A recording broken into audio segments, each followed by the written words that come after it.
Pas lindjes së një fëmiu, nuk ndryshon vetëm trupi i nënës, por edhe truri i saj. Por kjo nuk është dobësi, është një transformim biologjik dhe psikologjik i thellë. Studimet neurologjike tregojnë se pas lindjes, truri i gruas ristrukturohet për të përgatitur atë për rolin e nënës, për mbrojtje, ndjeshmëri, lidhje emocionale dhe përgjithësi për vazhdimsi. Pse ndryshon truri pas lindjes? Sepse hormonet shpërthejnë në mënyrë drastike. Oksitocina rrit lidhjen emocionale me foshnjën. Prolaktina ndikon në përkujdesje dhe ushqyerje. Estrogjeni dhe progesteron janë shumë të larta gjatë shtatzanisë dhe bien papritur pas lindjes. Prandaj shpesh pas lindjes flokët bien tek shumë nëna sepse hormonet po kthehen në ekuilibër. Ky ndryshim hormonal ndikon drejt për drejt në emocione, në kujtesën, në përqendrimin, ndjeshmërinë dhe reagimet ndaj stresit. Prandaj shumë gra thonë nuk jam më si më parë dhe kjo është shkencëtërisht e vërtetë. Sa zgjat ky ndryshim? 6 muaj deri në 2 vite, e ndonjëherë edhe më gjatë. Truri i nënës është i fokusuar tek foshnja, tek mirëqenia, ndjeshmëria ndaj rrezikut. Prandaj kjo e shpjegon harresën e shpeshtë dhe mjegullën mendore. Me çka përballen nënat emocionalisht dhe psikikisht pas lindjes? Ato kanë luhatje emocionale, ankth arsye të dukshme, ndjenje faj sikur nuk po bëjnë mjaftueshëm, humbje e identitetit personal, ndjesi vetmie edhe kur janë të rrethuara, frikë se mos nuk janë nëna të mira. Madje ka shumë nëna të reja që përballen me frikën mos po lëndojnë foshnjën, mos po bie nga duart, mos po mëzë gjumi duke ushqyer dhe mund ta ngulfas. E kjo për shumë nëna shkon deri në depresion pas lindjes, ankth postpartum, lodhje emocionale kronike. Dhe këto janë procese reale neuropsikologjike. Si të sillemi me gratë pas lindjes? Gratë pas lindjes janë në një fazë delikate neuroemocionale, jo sepse janë të dobëta, por sepse trupi dhe truri i tyre po përshtaten me një realitet të ri. Pra ne duhet më shumë të dëgjojmë se sa të flasim. Mos u përpiqni menjëherë t'ia zgjidhni problemet. Një fjali e mirë, un jam këtu, un po të dëgjoj, edhe kjo ndihmon. Të normalizojmë emocionet e saj. Pranojeni ankthin, konfuzionin, lodhjen, sepse kjo periudhë është e lodhshme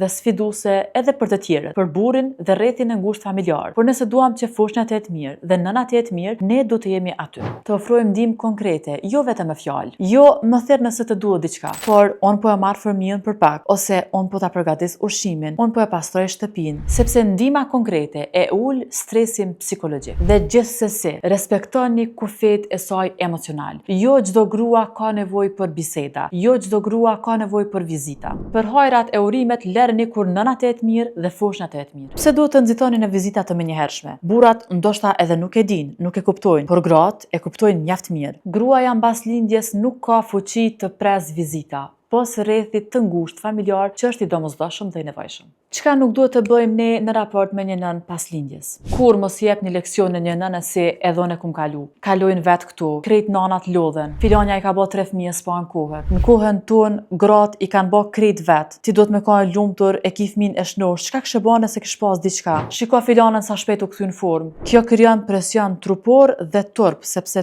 trupi pas lindjes ka nevojë për shërim, jo për garë. Dhe kur mos e krahasoni, sepse kjo e rrit fajin, ankthin dhe ndjenjen e pamjaftueshmërisë. Dhe mos e gjykoni nënën si u shen fëmijën, si flen fëmiu, pse po qan, si e ndron, si ja mban rrobat, sepse kjo nuk e ndihmon as pak. Një mesazh për burrin. Fëmiu po vjen në jetë, ti u bëre baba, por sfidat dhe sakrificat po i përjeton nëna. Ne e dim, babai ka rolin e tij, por të jesh baba është dhuratë e madhe, por edhe përgjegjësi. Prandaj qëndro pranë gruas. Ajo nuk ndryshon sepse nuk të don më. Ajo është duke u mësuar me një jetë të re. Kur ajo qan pa arsye, nuk po kërkon zgjidhje, po kërkon prani. Kur hesht, nuk është e ftohtë, është e lodhur emocionalisht. Thjesht qëndroni pranë dhe mbajani dorën, edhe kur nuk e kupton, sepse prania jote është mbështetja më e madhe edhe pse ajo nuk ta thot. Dhe mbajeni mend, kur e mbështet gruan, ti po e mbron fëmijën, sepse kur nëna është mirë, edhe foshnja është mirë. Nëna, ti po mban një mision që nuk shkruhet në libra. Ti e kupton foshnjën pa folur. Ja dallon urin, frikën, nevojën për përqafim. Zëri yt e qetëson,